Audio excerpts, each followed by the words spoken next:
अस्सलाम वालेकुम। सिलसिला है आओ करें बातें तलाशे हल। मैं हूँ शाइस्ता यास्मीन। हर जुमे के दिन 3 बजे आपके साथ फ़ेसबुक लाइव में आपसे मुलाकात होती है। इसमें आप हमसे पूछते हैं सवाल और जवाब देती हैं हमारी गायनी एक्सपर्ट, मुसन्निफ़ा भी हैं, कॉलम्स भी लिखती रहती हैं और गायनी फेमिनिज़म के ऊपर इनका इनिशिएटिव ऑब्वियसली मुँह बोलता सबूत है। डॉक्टर तायरा वो हमारे साथ होती हैं। 1 घंटा उनका बहुत अहम, बहुत इस तरह से अहमियत का हामिल कि वो बहुत मसरूफ़ होती हैं और ये जो 1 घंटा वो निकालती हैं उसमें हम उनकी ये जो कमिटमेंट है वो हमारे लिए बहुत ज़्यादा इम्पोर्टेंट है। इसीलिए हम चाहते हैं कि जो आपके सवालात हैं और जो होते हैं वो आप हमें हमारे जो व्हाट्सएप का नंबर है उसके ऊपर आप हमें भेजें। मैं डॉक्टर तायरा मुझे कह रही हैं कि मैं हूँ, उनको मैं ऐड कर रही हूँ। वो जैसे ही मेरे साथ ऐड हो जाती हैं तो फिर हम अपना आज का शुरू कर देते हैं। मैं आपको ये भी बताना चाह रही थी कि हेलो, अस्सलाम वालेकुम। कैसी हैं? वैसी ही जैसी पहले थी। बड़ा वैसे है ना, गैप आ जाता है तो एकदम जिंदगी ऐसे लगती है जैसे कुछ गायब हो। सोच लो फिर आप जिंदगी में मजे जो हैं वो बस मेरे साथ ही हैं। ये तो है। अच्छा, मैं डॉक्टर तायरा देखने वो वालों के लिए पंजाबी अगर में कुछ कहते हैं साढ़े नाल रहोगे तो ऐश करोगे। बिल्कुल ऐसा ही है। मालूमात में जितना इजाफा हो, क्योंकि जितना ज्यादा इंसान अवेयर होता है उतना ज्यादा जो है वो चीजों को बेहतर समझने में मदद नॉलेज मिलती है। तो हम आपके knowledge is your power. Yes knowledge is your yes power. ये बहुत हम समझते नहीं है। समाजी जो हमारी इवन जो इश्यूज पे जो हमारी डिस्कशन होती है जहन के दरीचे खोलती है। और मैं बहुत खुश होती हूँ कि मतलब अभी भी मतलब हमें ये अगर लर्निंग अपॉर्चुनिटी हमारे पास है तो हमें इससे फायदा उठाना चाहिए।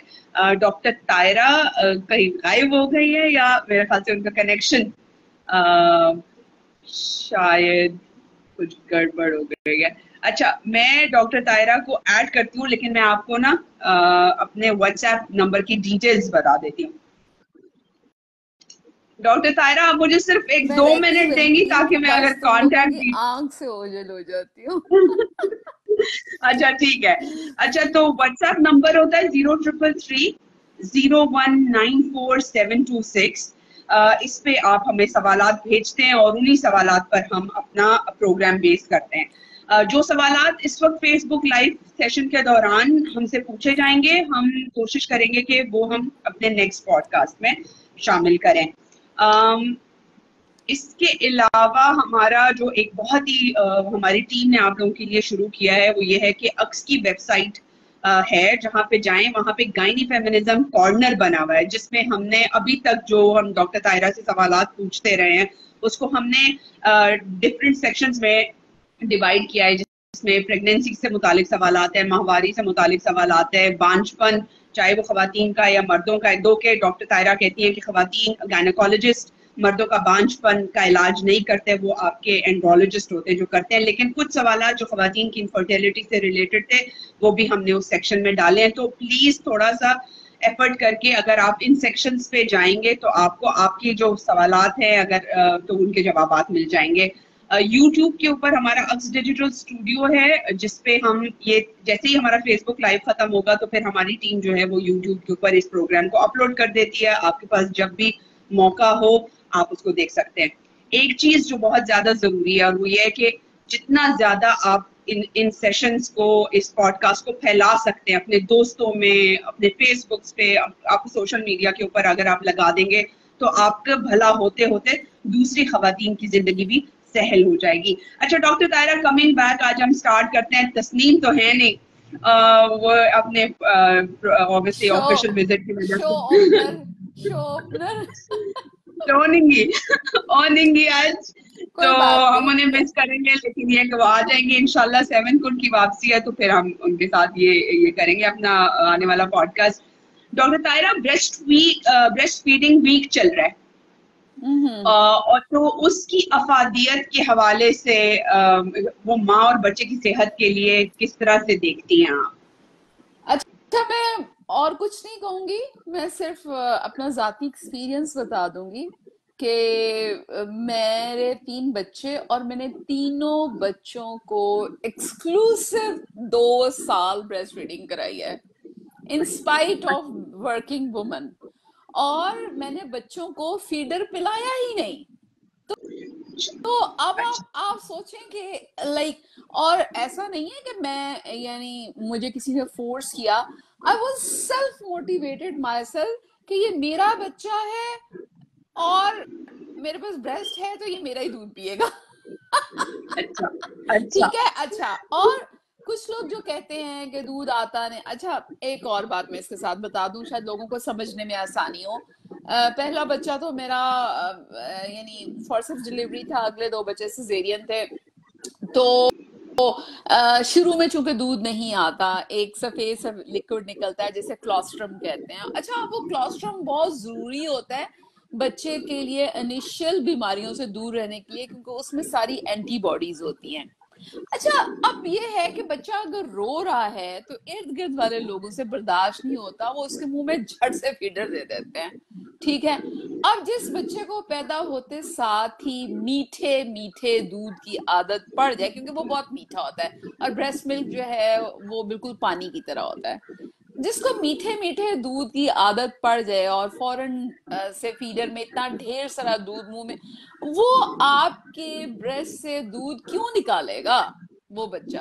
ठीक है, वो नहीं लेगा। तो मैंने ये किया कि मैंने जितने मेरे साथ लोग होते थे, मेरी अम्मी, बहन या नंदें, सारा कुछ, मैं सबको कह देती थी कि नॉर्मल की दफा भी और सिजेरियन की दफा की, मेरे बच्चे को कोई फीडर नहीं पिलाएगा, चाहे ये रो रो रो रो के बेहाल हो जाए, चाहे ये अच्छा 2 दिन रोता रहे, लेकिन इसे कोई फीडर नहीं पिलाएगा। अगर आप लोगों को लगे कि इसका बहुत बुरा हाल हो रहा है तो आप चम्मच से या ड्रॉपर से मुंह में थोड़ा सा दूध डाल दें, नॉट फ्रॉम द निपल। उससे वो आर्टिफिशियल निपल का टेस्ट नहीं आना चाहिए, या सहूलत पता नहीं चलनी चाहिए कि जिसमें वो आर्टिफिशियल निपल इतना सॉफ्ट होता है कि उसको आप टच भी करें तो उससे ब्लड, सॉरी ब्लड कह रही हूँ, मिल्क आना शुरू आ जाएगा। जबकि ब्रेस्ट मिल्क का जो निपल है उस पे बच्चे को जोर लगा के सक करना पड़ता है, और जब तक बच्चा बार बार सक नहीं करेगा, इट्स डिमांड एंड सप्लाई, तब तक दूध ना बनेगा ना आएगा। अब मैं जब जाती हूँ पोस्ट ऑफ पेशेंट्स को देखने के लिए, डॉक्टर साहब दूध नहीं आ रहा, डॉक्टर साहब दूध नहीं आ रहा। भाई बच्चे को साथ लगाओ तो दूध आएगा ना। आप बच्चा ब्रेस्ट को खींचे, निपल को सक करे बार बार बार बार, तो आपके ब्रेन को सिग्नल जाएगा कि बच्चे को दूध चाहिए, और आपका ब्रेन वापस सिग्नल भेजेगा ब्रेस्ट को कि दूध बनाना है। अब जितने लोग, अक्सर लोग मुझे कहते हैं हम तो पिला ही नहीं सके, हमारा तो उतरा ही नहीं। It's totally wrong, it's against your anatomy and physiology. Breast milk के सेल्स हैं वहां पे, ब्रेस्ट मिल्क की डक्ट्स हैं वहां पे, ब्रेस्ट मिल्क का हार्मोन अल्लाह ने बनाया है। तो ऐसा नहीं होता, होता सिर्फ ये है कि हम बच्चे को रोने से घबरा के हम फीडर पे लगा देते हैं और उसके बाद बच्चा प्रॉपरली उसको सक नहीं करता। तो सोचें, मुझे मेरे घर वालों ने एक खिताब दिया हुआ था, जालिम माँ। मेरे घर वाले, मेरे अपने घर वाले, ससुराल वालों ने तो खैर क्या ही कहना था, घर वाले कहते थे ओए होए होए होए किड्डी जालिम माए, कि बच्चा रो रो के बेहाल हो रहा है, और कहती है नहीं फीडर नहीं देना। मैं कहती थी नहीं देना, एक मेरे बच्चे को किसी ने गोद में नहीं उठाना, और एक मेरे बच्चे को फीडर नहीं देना। ये 2 बातें अगर आपने की तो बस फिर ये बच्चा आप ले जाए, ये फिर मैं अपने घर नहीं लेके जाऊंगी। तो अच्छा डॉक्टर नतीजा तानिया, ये हाँ उसका जी नतीजा ये प्लीज। निकला कि मेरे तीनों बच्चों ने दूध पिया, और दे आर माशाल्लाह वेरी हेल्दी। उसके बाद जो है उन्होंने फीडर और दूसरा दूध जो है वो कोई खास पिया ही नहीं, और इसकी जरूरत नहीं होती। अगर आप बच्चे को दूसरी चीजें नॉर्मल डाइट दे रहे हैं तो कैल्शियम जो है वो वहां से पूरा हो जाता है। हाँ वो अक्सर हम देखने में भी आते हैं कि पहले 6 मंथ सिर्फ अब माँ आप की सवाल पूछना जो, शुरू करें। जी हाँ, जी हाँ, बिल्कुल। पर डॉक्टर तायरा, आपने जैसे कहा ना कि उस जमाने में तो ऐसी हाँ, पॉलिसीज और उसे लॉज भी नहीं थे। उसे एक्सक्लूसिव ब्रेस्ट फीडिंग कहते हैं। एक्सक्लूसिव ब्रेस्ट फीडिंग कहते हैं। अच्छा, तो ये है कि ब्रेस्ट फीडिंग का जो प्रैक्टिस है वो आपको नहीं, खुद जारी रखना पॉलिसीज है। एंड लॉ से कोई फर्क नहीं पड़ता, ये सेल्फ मोटिवेशन, ये सेल्फ मोटिवेशन है। अभी तो इन्होंने बड़ा बैन भी कर दिया फॉर्मूला हाँ, मिल्क का ना, सिंध में इन्होंने ये वो लॉ ये है बनाए। कि वो आपकी एफर्ट है कि आप उस वक्त कितना मोटिवेटेड हैं अपने। नहीं, जी जी। फॉर्मूला मिल्क अच्छा नहीं है। फॉर्मूला मिल्क से बच्चे बेतहाशा बीमार होते हैं। फॉर्मूला मिल्क के हमें जो उसके इंग्रेडिएंट्स हैं हमें वो नहीं पता होते। So it's totally wrong to feed that formula milk to the बच्चास, और उनकी हेल्थ जो है वो प्रॉपर नहीं होती। और ये जो लोग दूध नहीं पिलाते, इसीलिए वो लोग बार बार फिर प्रेग्नेंट भी हो जाते हैं। वरना आप अगर एक्सक्लूसिव ब्रेस्ट फीडिंग कराएं दोस्त। तो हम्म। ओव्यूलेशन ही नहीं होती। साल डेढ़ वाह। साल ओव्यूलेशन ही नहीं होगी, क्योंकि आप दूध पिला रहे हैं तो अंडा बनने वाले हार्मोन्स बनेंगे ही नहीं। अच्छा, वेरी नाइस। तो ठीक है, ठीक है तो डॉक्टर नेचुरल तायरा। कॉन्ट्रासेप्शन भी आपकी साल डेढ़ साल 2 साल जो है वो आपकी नेचुरल कॉन्ट्रासेप्शन। लेकिन फिर उसमें कुछ लोग ये हैं कि वो एहतियाती तदाबीर नहीं लेते कि नहीं हमने नहीं नहीं, लेकिन that is not 100%। I am again saying अच्छा। कि उसमें भी अच्छा। प्रेगनेंसी हो जाती है बाज दफा, क्योंकि आपने बहुत यानी बॉडी रिएक्ट्स डिफरेंटली। सो मेरी इस बात पे ना जाएं कि वो उसमें भी एग्जैक्टली एहतियात करनी है। अगर पीरियड्स नहीं भी आ एक्सक्लूसिव रहे ब्रेस्ट और एक्सक्लूसिव ब्रेस्ट फीडिंग करा रहे हैं, फिर भी एहतियात करनी है। एहतियात करनी चाहिए। अच्छा डॉक्टर तायरा, हम इनफर्टिलिटी के क्वेश्चन से ही शुरू करते हैं। मेरे पास जो सवाल है वो एक मेल ने भेजा है। वो कह रहे हैं जी, मैं 32 साल का हूँ एंड और आई एम सब पेशेंट ऑफ। सवालों के जवाब कर लेते हैं मेरा ख्याल है। जी हाँ। मैं उसी नाता मैंने वहीं से जोड़ना शुरू किया था कि एक साहब हैं, 32 साल की उनकी उम्र है। वो ये कह रहे हैं मैं एजोस्पर्मिया का मरीज हूँ। वो कह रहे हैं आई डोंट ड्रिंक और smoke, I am married for 4 years, is there any treatment for this?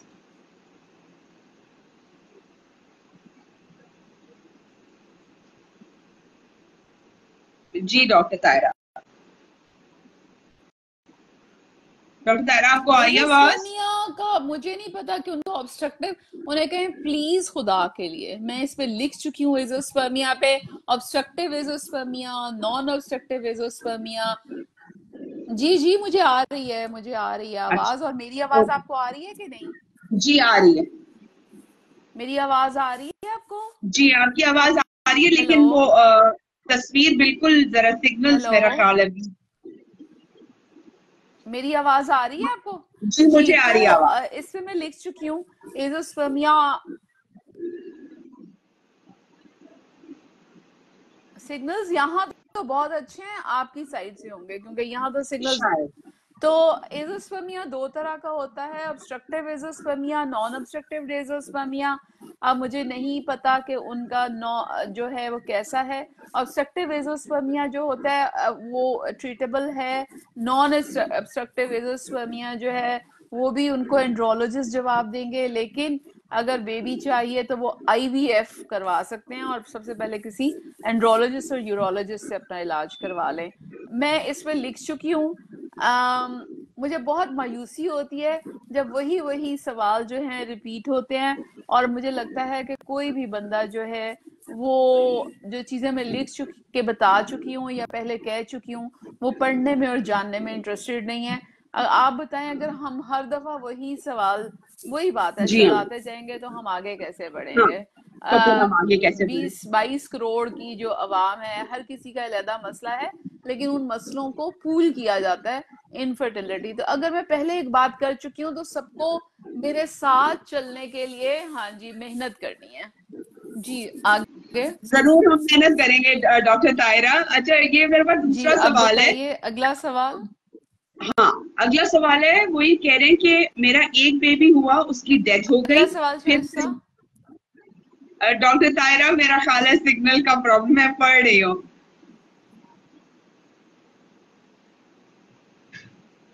I guess wifi शायद यहाँ मसला है, या तो थोड़ी जगह अगर चेंज कर सके, बिकॉज मैं क्वेश्चन पढ़ी थी। जी जी, आप पढ़ती अच्छा, रहें। वो कह रही थी मेरा एक बेबी था जिसकी डेथ हो गई, फिर मैं प्रेग्नेंट हुई, मिसकैरेज हो गया, अब 2 साल हो गए, कंसीव नहीं हो पा रहा, मेरा ब्लड ओ नेगेटिव है जबकि हस्बैंड नहीं का बी नहीं, पॉजिटिव है, मेरे पास प्लीज पूरे गाइड। सिग्नल्स आ रहे हैं। मैं ये कह रही हूँ कि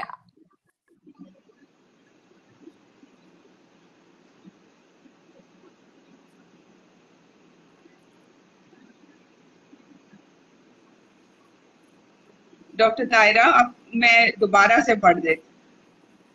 उनसे कहिए कि जो शाइस्ता, आप अपनी जगह चेंज करें, क्योंकि मुझे लगता है कि मेरी तरफ सिग्नल्स पूरे। नहीं नहीं, मुझे समझ आ गया है, मुझे सवाल समझ आ गया है, ओके। लेकिन लैग है दरमियान में, और मैं ये कह जी रही हाँ। हूँ कि आप अपनी जगह चेंज कर लें। जो अब वो कंसीव नहीं कर पा रही, और जो पहले बेबी फोर्थ हुआ, ये दो अलहदा मसले हैं, ठीक है। अच्छा। हमें देखना पड़ेगा कि वो बेबी क्यों फोर्थ हुआ था, उसके नोट्स, लेकिन ये है कि जो अब वो कंसीव नहीं कर पा रही, उसके लिए उन्हें किसी इनफर्टिलिटी की माहिर गायनाकोलॉजिस्ट से रुजू करना है। आपका शायद सा हमेशा लैग आता है, आप फोन से नहीं कनेक्ट हो सकती हैं, आप शायद लैपटॉप से कनेक्ट होती हैं। मैं फोन से ही हूँ। आप क्या लैपटॉप लैपटॉप से से कनेक्ट कनेक्ट होने होती में हैं? प्रॉब्लम। नहीं, लैपटॉप से मैंने कभी नहीं किया। हेलो। अब आ रही है आवाज?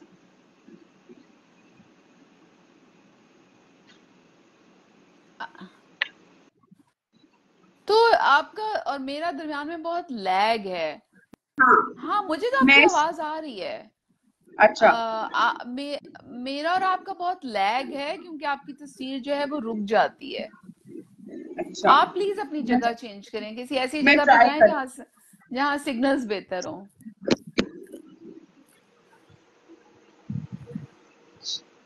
हेलो। अब सही है? अब तो मैं वाईफाई के आगे आके बैठ। ठीक है। अब आ रही है आपको आवाज, डॉक्टर तायरा? हाँ हाँ हाँ, अब बहुत बेहतर है। अब अच्छा, बहुत बेहतर है, अब बहुत अच्छी आ रही है। ठीक है। मेरी आ रही है तो आपको? अभी आपने, जी आ रही है, जी तो आपने कहा जी, इनफर्टिलिटी के मेरी आवाज डॉक्टर आ को रही है दिखाना आपको? चाहिए। जी आ रही है। हेलो। जी आपकी आवाज आ रही है डॉक्टर तायरा। हाँ जी, हाँ जी, वो जी ठीक है।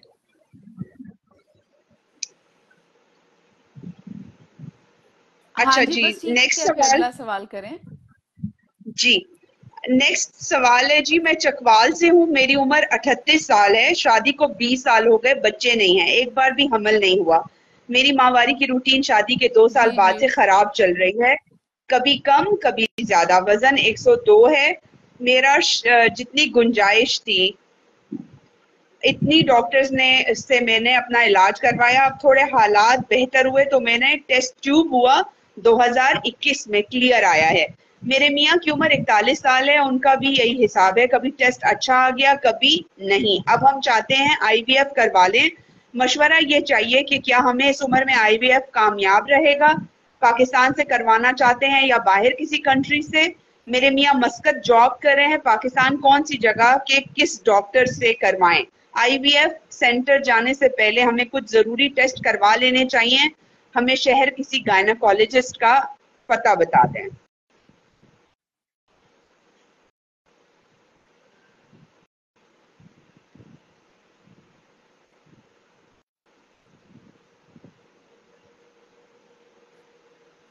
सबसे पहली बात यह है कि अपना वजन कम करें।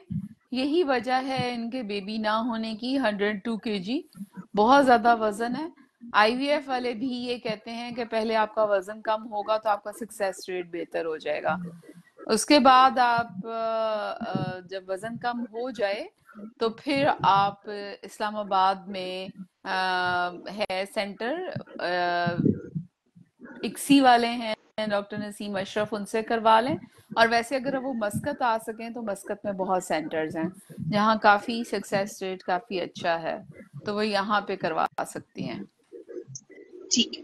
अब अगला सवाल है जी, वो कह रही है मेरी शादी को काफी अरसा हुआ है, कोई औलाद नहीं, इलाज जी करवाया, डॉक्टर ने जी कभी शाइस्ता।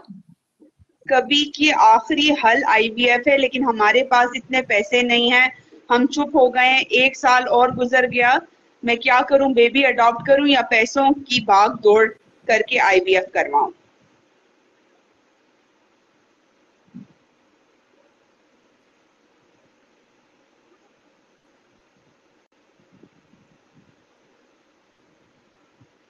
देखिए आईवीएफ जो है वो 100% सक्सेस नहीं है। वो 4-5 लाख रुपया भी लग जाता है और उसका रेट जो है वो 25-30% ही रहता है। तो आप अगर इतनी मुश्किल है तो फिर आप बच्चा अडॉप्ट करें। जरूरी नहीं होता कि अपना बच्चा ही पैदा हो। और उन्होंने कोई वजन उम्र ये सारा कुछ नहीं नहीं, बताया, ये चीजें कुछ उन्हें ऐसा बतानी नहीं। चाहिए थी। बहरहाल मेरा सजेशन ये है कि महंगाई का जो आलम है उसमें आईवीएफ 100% इलाज नहीं है, ठीक है। उसमें एक परसेंटेज है, ठीक है। ठीक है, अच्छा एक और सवाल है, लेकिन उसमें भी डिटेल्स ठीक है, नहीं है। अगला सवाल। जी अगला सवाल भी उसमें बाकी उन्होंने डिटेल्स अगला नहीं देखी सवाल है उनकी बताइएगा उम्र। शाइस्ता। जी मैं बता रही हूँ, मेरा ख्याल है कि इंटरनेट का मसला है। वो ये कह रही है मेरी 3 साल की बेटी है, इसके बाद प्रेगनेंसी नहीं हो रही, क्या वजह है, लेकिन कोई उन्होंने हिस्ट्री नहीं भेजी कि क्या वजह है। जी जी।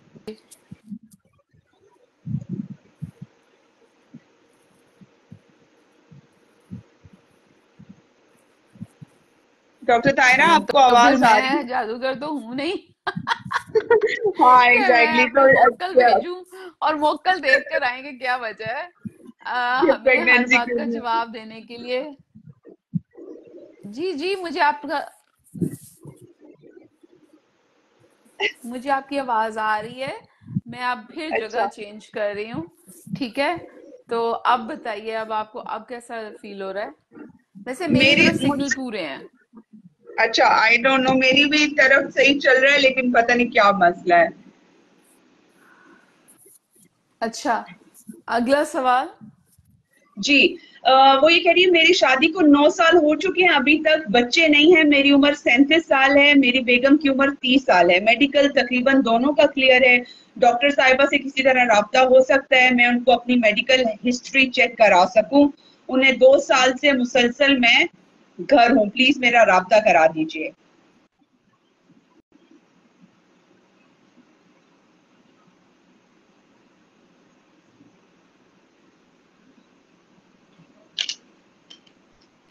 आईवीएफ करवा लें जब इनफर्टिलिटी को इतना अरसा गुजर जाए और आपने पहले टेस्ट और दवाइयाँ और ये सारा कुछ काफी सारी इस्तेमाल कर लिया हो, तो फिर आपके पास आखिरी हल जो है वो आईवीएफ ही रह जाता है, ठीक है। तो उसकी ट्राई करनी है तो वो कर सकते हैं।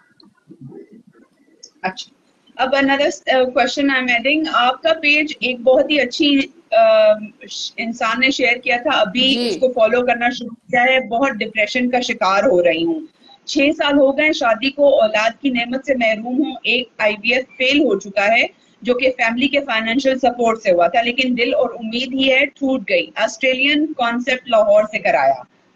ऑस्ट्रेलियन, 3 साल गुजर गए शायद, चाहत में औलाद की, प्लीज गाइड कर दें, पाकिस्तान में कोई ऐसा आईवीएफ सेंटर है, मेरी ट्यूब्स ब्लॉकेज बताई गई और कहा गया कि आप नेचुरली मां नहीं बन सकती, अपने डॉक्टर्स फरहान नजफ का नंबर शेयर किया था, लेकिन उन्होंने मैसेज किया कि वो अब फोरम ये ये फॉर्म नहीं करती।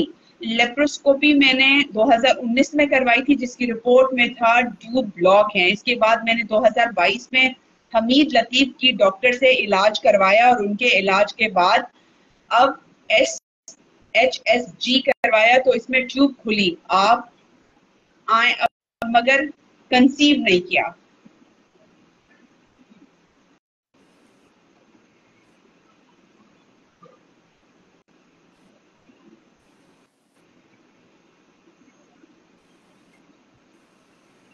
देखें, इस सारी कॉम्प्लिकेशन का एक ही जवाब है, आईवीएफ, ठीक है।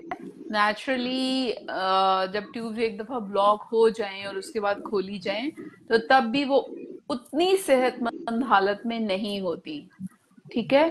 बांझपन एक बहुत ही कॉम्प्लिकेटेड मसला है और इसका इलाज जो है वो बहुत लंबा और बहुत थका देने वाला और बहुत एक्सपेंसिव है। ये सब लोगों को याद रखना चाहिए। तो जब आप इतना इलाज करा चुकी हैं, why not to take a baby. अगर आपको इतना बच्चा चाहिए तो एक बेबी अडॉप्ट कर लें भाई, बिल्कुल न्यू बॉर्न अडॉप्ट कर लें। आपकी ममता जो है वो बहल जाएगी उससे। जरूरी नहीं है कि अपने पेट से ही बच्चा पैदा किया जाए। It's not necessary. बच्चा बच्चा होता है, आप उसको माँ बनेंगी किसी भी बच्चे की तो आपको वैसी ही फीलिंग आएगी। अच्छा डॉक्टर तारा, अब हम जरा जी शाइस्ता। उस हॉर्मोन्स की उस तरफ चले जाते हैं कि हमें कुछ 3-4 सवाल जी ऐसे भी शाइस्ता। आए थे जिसमें हमें ये कहा गया था कि उनकी जिस्म पे बाल हैं और वो इन बालों की वजह से बहुत परेशान है। बहुत सियों ने वो भी कराया, लेजर भी कराया, उसके बावजूद उनके जिस्म पे बाल हैं। तो एक तो ये कि उसकी वजह क्या है और वो उसका इलाज किस तरह से हो सकता है?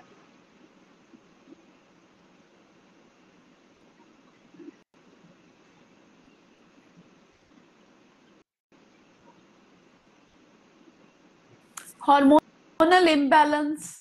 आप जब इतनी हमारी डाइट पैटर्न बदल गया है। एक तो चीज है कि आपके हेयर फॉलिकल्स तो हर किसी की बॉडी पे होते हैं। ठीक है। हम मैमल्स हैं, हेयर फॉलिकल्स बॉडी पे होते हैं, लेकिन खवातीन के जाहिर है वो ग्रो नहीं करते और मर्द हजरात के ग्रो करते हैं। उसकी वजह हॉर्मोन्स होते हैं। जब आपका हार्मोन इनबैलेंस होता है, और वो इम्बैलेंस किस लिए होता है कि आपका लाइफस्टाइल ठीक नहीं होता। हाई कैलोरिक डाइट और ज्यादा फैटनिंग चीजें, तली हुई चीजें, और फिर सेडेंट्री लाइफस्टाइल यानी ज्यादा हरकत ना करना और वर्जिश ना करना, तो उसकी वजह से आपकी जिस्म में हार्मोन्स का तवाजुन बिगड़ जाता है। और इस वजह से जो मर्दाना किस्म के बाल जो हैं वो पैदा होना शुरू हो जाते हैं। तो उसका एक दफा निकल आए तब तो आपको रिमूव कराना पड़ेगा लेजर से। और बाकी ये है कि आप हेल्दी लाइफस्टाइल की तरफ जाएं तो फिर आप प्रिवेंट कर सकते हैं कि आगे से ना निकलें। लेकिन जो हेयर फॉलिकल्स आपके स्टिमुलेट हो चुके हैं उनसे बाल अंदर नहीं जा सकते। लेजर से उनकी ग्रोथ कम की जा सकती है। अच्छा एक सवाल है जी, वो कह रही है मेरी एज 40 है ठीक और है। मुझे ये अगला सवाल। पूछना है मैं मेरा ख्याल है एक कि और अगर जगह चेंज करके देखूं।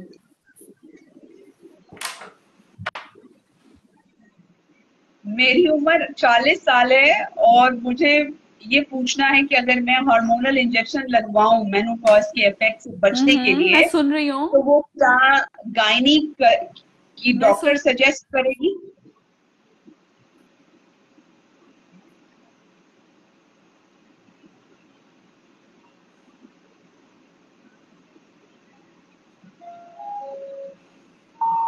लेकिन अभी 40 में उनके पीरियड्स आ रहे हैं, तो फिर किस चीज के इंजेक्शन वो लगवाना चाहती हैं? मेनोपॉज जब तक शुरू नहीं हुआ तो मेनोपॉज के इंजेक्शंस का क्या मतलब? I didn't get it. और मेनोपॉज जो है वो 50 में शुरू होगा। ठीक है, ठीक ये है। अगर सुन रही हैं तो इनको मालूम पड़ जाएगा कि ये क्या। अच्छा अब हम पीसीओएस हेलो। की तरफ मूव कर जाते हैं, अगर आपको आवाज आ रही। डॉक्टर तायरा, आपको आवाज आ रही है? हम्म। अच्छा मैं पीसीओएस का सवाल शामिल करती हूँ। हम्म। वो हम्म। वो कह रही है कि 29 साल की है। जी शादी जी, के आ बाद रही है मुझे आ रही है आ रही रसोलिन है। का पता लगा, मल्टीपल फाइब्रॉइड्स हैं। मैंने 2021 में ऑपरेशन भी करवाया, जो बड़ी हो गई थी 9 सेंटीमीटर की, उसको निकाल दिया। बट जो छोटी छोटी थी वो डॉक्टर ने छोड़ दी कि हम नहीं निकाल सकते। मेरी वॉल के पास ही छोटी छोटी रसोलियां, बेबी भी अभी तक कंसीव नहीं किया। अब मैं क्या करूं? शादी को 9 साल हो गए।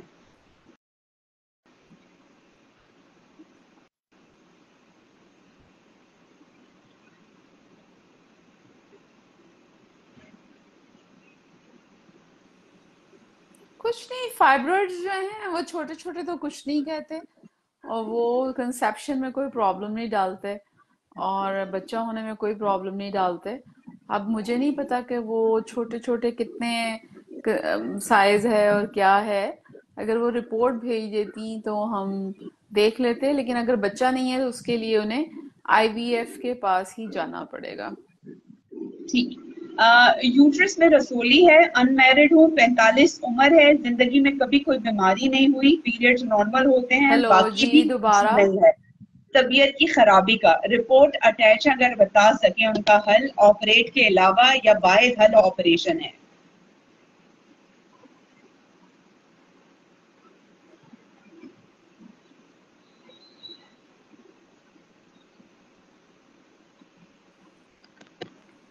रिपोर्ट में क्या लिखा है? रिपोर्ट्स इस वक्त तो ये नहीं है, रिपोर्ट वो में ये कह रही, यूट्रस के में जो रसोली का साइज बता दें। वो इस में मेरे पास नहीं है, बट वो पूछ रही है कि ऑपरेशन है या ऑपरेशन के अलावा भी कोई इसका हल हो सकता है।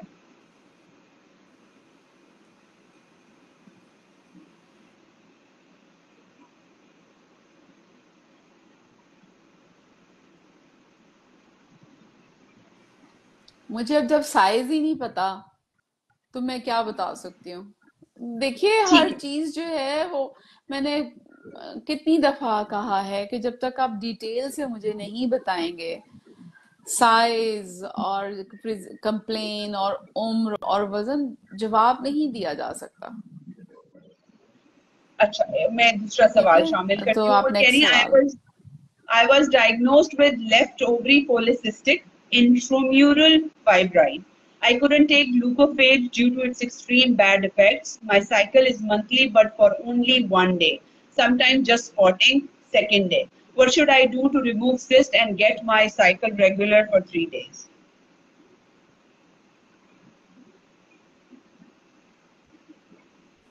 सिस्ट का साइज दिया हुआ है? नहीं, सिस्ट का साइज नहीं लिया हुआ, सिर्फ उन्होंने कहा है कि मेडिसिन सिस्ट का मैंने नहीं साइज ली है है। शाइस्ता? नहीं, सिस्ट का साइज नहीं। नहीं।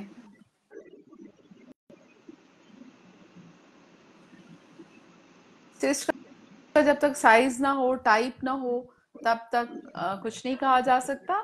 और सिस्ट की वजह से पीरियड जो हैं वो उसकी एबनॉर्मेलिटी नहीं होती। आप वर्जिश करें, नॉर्मल लाइफस्टाइल अपनाएं, खाना नेचुरल तरीके से खाएं, और तो फिर पीरियड्स आपके अगर मंथली आ रहे हैं तो दैट इज ओके। सिर्फ ब्लड फ्लो अगर कम है तो ब्लड फ्लो के कम होने की वजूहात कुछ ना कुछ हार्मोनल इम्बैलेंस होता है, जिसको हम डाइट से और इन सारी चीजों से ठीक कर सकते हैं। सिस्ट का जब तक साइज ना पता चले और टाइप ना पता चले, मैं कुछ नहीं बता सकते। जी अच्छा, शाइस्ता। दूसरा सवाल है कि दो सी सेक्शन किड्स की एज, एक 4.5 साल है और एक 2 साल है। दूसरा जो है वो मदर फीड दिया और उस ड्यूरेशन में पीरियड्स इरेगुलर रहे। अब 6 मंथ से पीरियड्स तो रेगुलर हैं, बट ब्लीडिंग कुछ टाइम ज्यादा रही। डॉक्टर को विजिट किया ब्लीडिंग के लिए, उन्होंने स्कैन के बाद कहा कि पीसीओज हैं, बाकी कोई इशू नहीं। मेरा क्वेश्चन ये है कि रेगुलर पीरियड्स के साथ पीसीओज हो सकते हैं?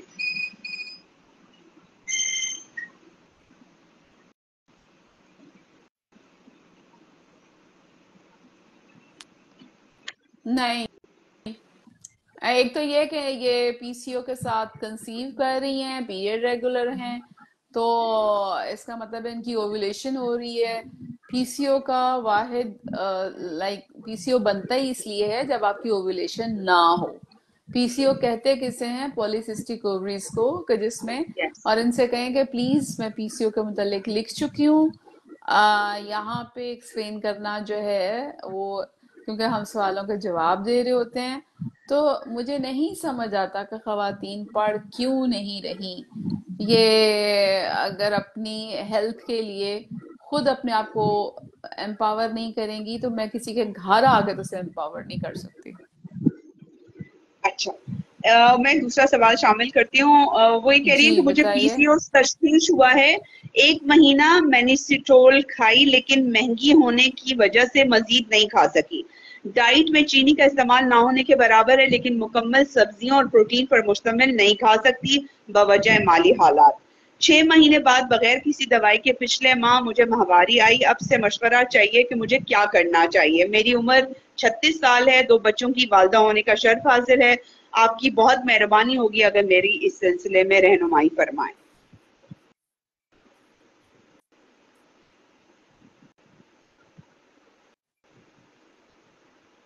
वर्जिश करें, उछलें कूदें, रस्सी टापें, टीवी पे यूट्यूब पे जुम्बा देख के एक्सरसाइजेस करें, वजन कम करें, पेट कम करें, ठीक है।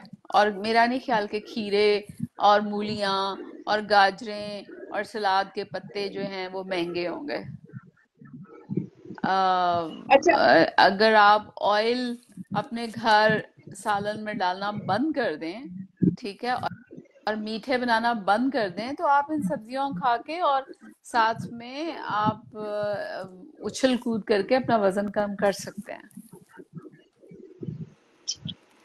डॉक्टर साहिबा, ये एक और सवाल मैं शामिल कर रही हूँ, ये भी पीसीओएस के जी हवाले शाइस्ता। से है। वो ये कह रही हैं कि मैं सप्लीमेंट्स और टैबलेट्स ले रही हूँ, लेकिन साथ ही साथ मेरा बाल गिर रहे हैं और चेहरे के ऊपर भी बहुत ज्यादा बाल हैं। How to deal with PCOS? I am 20 years old, weight 49 kg।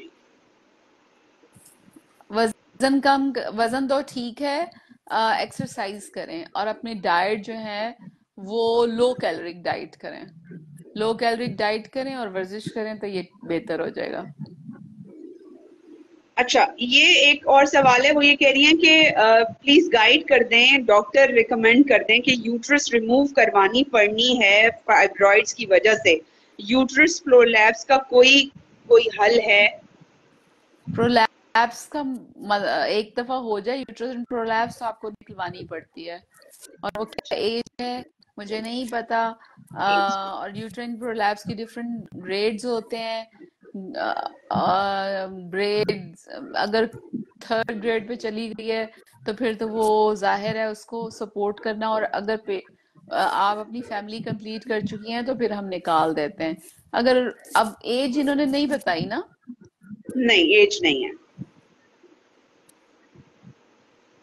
As क्या है इनकी? एज नहीं लिखी हुई, सिर्फ यही फिर प्रॉब्लम मैं बता रही कुछ बता नहीं सकती इसका अंदाजे से। है। ठीक है। अच्छा डॉक्टर साहब, ये हमें पेशावर से ठीक एक सवाल ठीक आया है। है। वो ये कह रही है ओवरियन सिस्ट है, क्या इसका कोई परमानेंट ट्रीटमेंट है? नेक्स्ट 2019 में क्वेश्चन। राइट ओवरी का लेप्रोस्कोपी हुआ था, अब फिर हो गई है।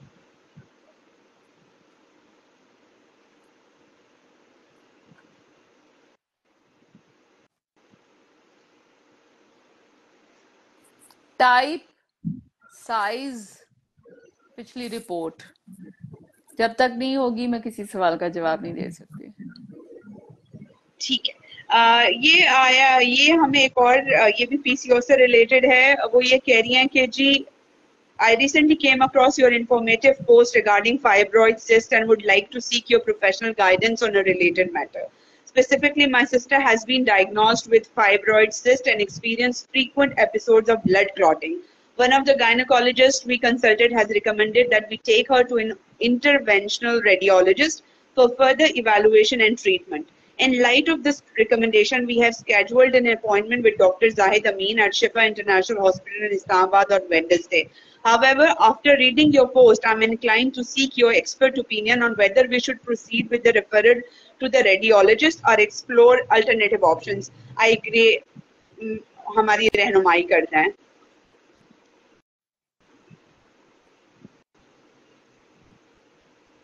इन्होंने भी डिटेल्स नहीं लिखी हैं। हाँ, किया जा सकता है इंटरवेंशनल रेडियोलॉजिस्ट से। एक तरीका वो है कि जिसमें हाँ कि वो एम्बुलाइजेशन ऑफ आर्टरीज करते हैं, और उसमें उसके बाद आहिस्ता आहिस्ता जो फाइब्रॉइड्स जो हैं वो श्रिंक करते हैं। एक तरीका है, वो ऑप्ट कर सकते हैं। सारे तरीके मरीजों को बता दिए जाते हैं, उसके बाद फिर वो जिस तरीके पे जाना चाहें, इट्स अप टू देम। ठीक है। अच्छा डॉक्टर तायरा, ये अब हमारे पास अच्छा खासा इसने जी शायद। डिटेल्स दी है। ये कह रही हैं कि left hello. Cyst can cause infertility or any complication in pregnancy. What is further management for this? June वाली printing mistake, left late marriage. फिर वो उन्होंने causes लिखे हैं कि 7 साल, painful coition and poor desire, bad position, unbearable cutting pain during cycle, belly distended, 3 to 4 times in a day, headache, 4 months ago married, age 35, weight 60, late marriage है जी, और वो कह रही हैं कि period on time but pain होता है, feeling lower abdomen specifically left side pain. पता नहीं क्या पूछना चाह रही हैं।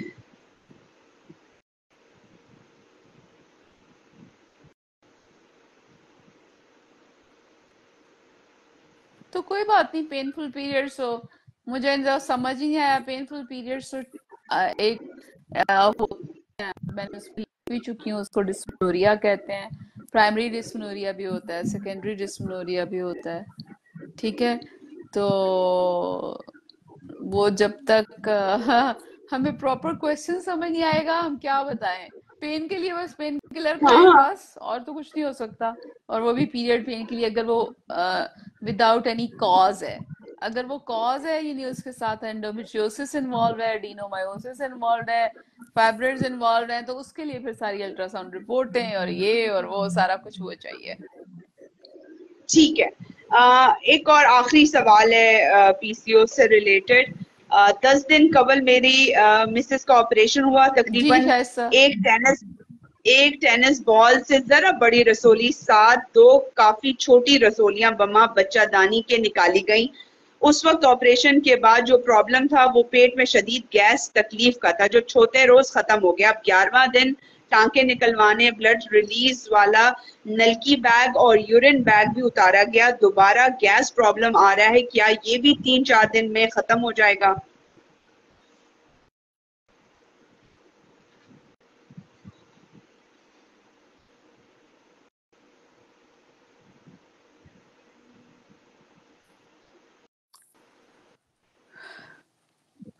आप कॉफी पिलाएं अपनी बेगम को, गैस प्रॉब्लम जो है ना वो ठीक हो जाएगा। उन्हें दूध और जूसेस वगैरह मत पिलाएं।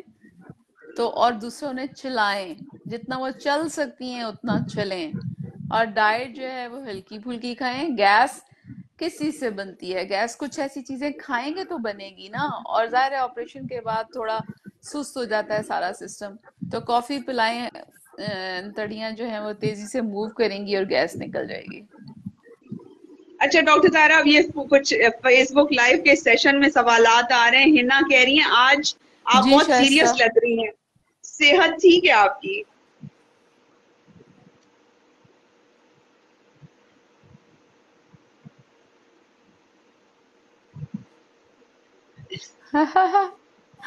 बस मैं बोर हो रही हूँ आप लोगों के सवाल सुन के, इसलिए कि मुझे लगता है कि कोई भी बंदा जो है वो, मैं 4 साल हो गए लिखते हुए, और इसके बाद ये इतनी एडवाइजेस देते हुए, मुझे लगता है किसी पे कोई असर नहीं हो रहा। और अब यही बार बार बार बार बार बार वही बात वही बात वही बात। और आप लोग काफला बनने के लिए तैयार ही नहीं है। जो चीजें मैं लिखती हूँ, जो चीजें मैं लिख चुकी हूँ, जो चीजें मैं, अब कॉन्ट्रासेप्शन पे मंसूबा बंदी पे मेरी एक पूरी वीडियो मौजूद है यूट्यूब पे। मेरे कान खा गए लोग कि हमें कॉन्ट्रासेप्शन के बारे में बताएं। मैंने वो वीडियो पकड़ के फिर दोबारा लगा दी फेसबुक पे, बहुत कम देखी गई। तो आप लोग क्या, यानी क्या आप लोगों, कोई जरा सी भी मेहनत करने के लिए तैयार नहीं है, ना पढ़ने के लिए, ना देखने के लिए, ना समझने के लिए। सब चाहते हैं कि आप सवाल पूछें और मैं छू मंतर करके उसको ठीक कर दूं। ठीक है, कोई किसी की पर्सनल एफर्ट नहीं है, समझने और करने, अमल करने के लिए भी नहीं है। तो दैट इज क्वाइट डिसअपॉइंटिंग। क्यों मैं अपना दिमाग खपा रही हूँ सबके साथ बैठ के?